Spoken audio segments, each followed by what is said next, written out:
Hi guys, thanks for all your support on my first video.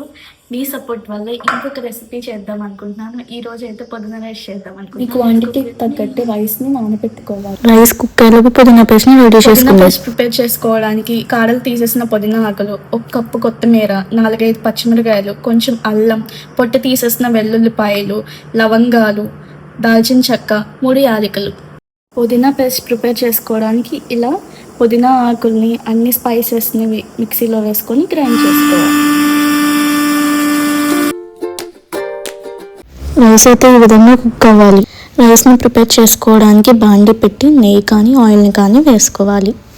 2-3 biryani ఆకులు వేసుకోవాలి. సన్నగా తరిగిన ఉల్లిపాయల్ని వేసుకోవాలి. ఉల్లిపాయలు వేగిన తర్వాత 1 స్పూన్ జీలకర్రను వేసుకోవాలి. 1 కప్పు జీడిపప్పును వేసుకోవాలి. 1 కప్పు క్యారెట్, మెత్తగా గ్రైండ్ చేసుకున్న పుదీనా పేస్ట్ని వేసుకోవాలి. పుదీనా పేస్ట్ పచ్చివాసన పోయేంత వరకు వేయించుకోవాలి. ఉడకపెట్టుకున్న రైస్ని ఈ విధంగా వేసుకోవాలి.